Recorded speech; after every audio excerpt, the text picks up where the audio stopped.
You already know you're going to die. You've probably known since you were around 5 or 6 years old. At some point in your early childhood, someone explained it to you, or you figured it out yourself, and the knowledge settled in and never left. You know it now. You will die.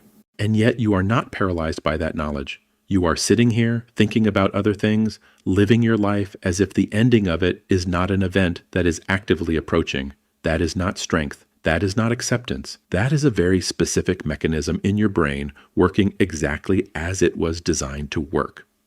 And once you understand what that mechanism is, you will see it operating in almost every significant thing human beings have ever done. In 1973, a cultural anthropologist named Ernest Becker published a book called The Denial of Death.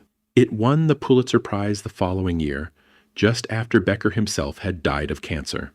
His central argument was this: human beings are the only animals on Earth who know with certainty that they will die. And that knowledge, that singular, inescapable, conscious awareness, creates a level of existential terror so profound that the mind cannot tolerate it directly. So it doesn't.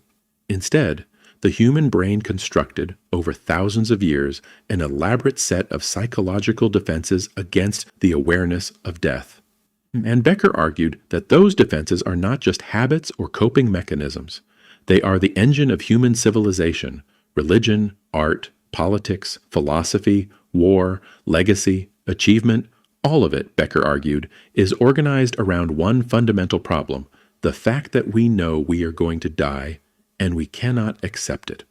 A decade later, 3 psychologists, Sheldon Solomon, Jeff Greenberg, and Tom Pyszczynski, took Becker's theory and built an experimental framework around it. They called it terror management theory, and they designed a way to test it. The core method was something they called mortality salience. In these experiments, participants were divided into 2 groups. One group was asked to write a brief paragraph about what they thought would happen to them when they died, physically, emotionally, the whole experience. The other group, the control, was asked to write about dental pain. 2 very different experiences. Then both groups completed a series of unrelated tasks. And what the mortality salience group did, consistently, across hundreds of experiments in dozens of countries, was not what you would expect. In one of the first landmark studies published in 1989 by Mark Rosenblatt and colleagues, the participants were judges, real, practicing municipal court judges in Arizona. Half of them wrote about their own death. Half wrote about something neutral.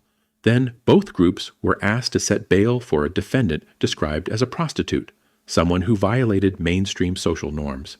The judges who had thought about their own death set bail on average 9 times higher than the judges who had not. 9 times. The same defendant, the same crime, the same legal framework, death on the mind, and the punishment became dramatically harsher. The experiment has been replicated in Austria, Germany, Israel, and across the United States. The pattern holds everywhere. And it doesn't stop with punishment.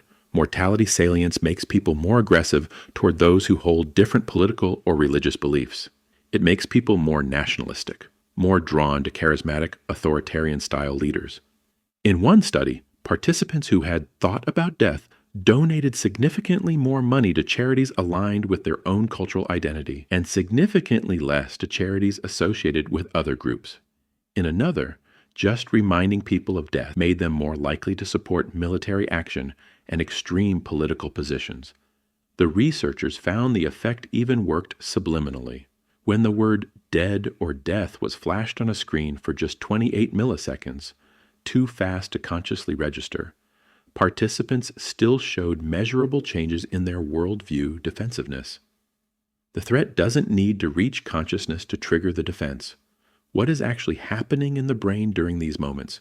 Your brain has 2 responses to death awareness. Psychologists call them proximal and distal defenses. The proximal defense is immediate and rational. I'm healthy, I'm young, I exercise. I probably won't die for a long time. It's suppression. It pushes the thought back down, but the distal defense is deeper, less visible, and far more powerful.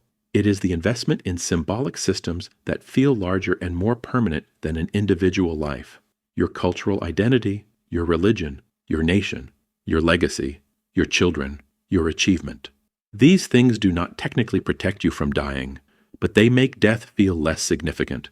If you are part of something that will continue after you are gone, then your death is not the end of everything you are. It is just the end of one version of it.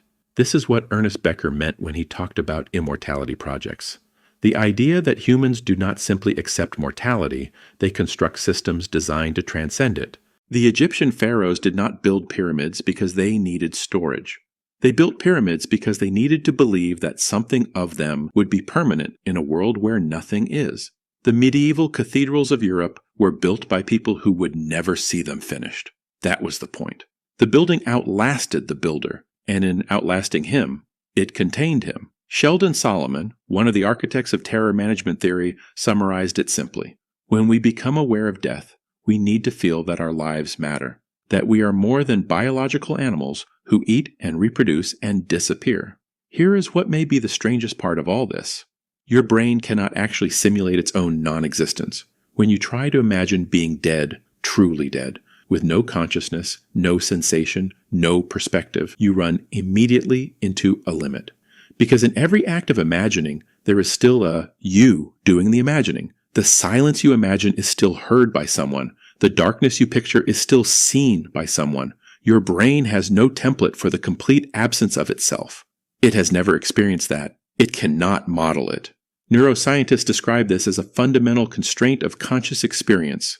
To imagine anything requires a subject, and death, by definition, eliminates the subject. So the brain produces a simulation of death that always, quietly keeps you in it as an observer, which means you never actually practice dying. You only ever practice watching yourself die. And the gap between those two things may be the reason you can get up in the morning. Over 500 experiments across 25 countries have now tested terror management theory. The results are consistent enough that Solomon, Greenberg, and Pischinsky summarized them in a 2015 book called The Worm at the Core. Their conclusion: the awareness of death is not a peripheral feature of human psychology. It is the engine.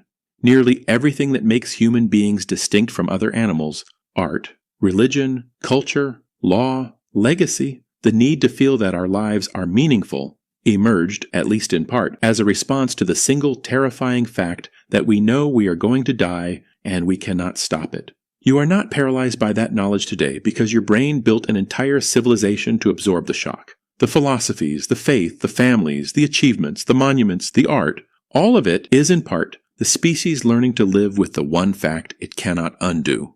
And the fact that it worked, that you are sitting here thinking about other things, might be the most remarkable thing the human mind has ever accomplished.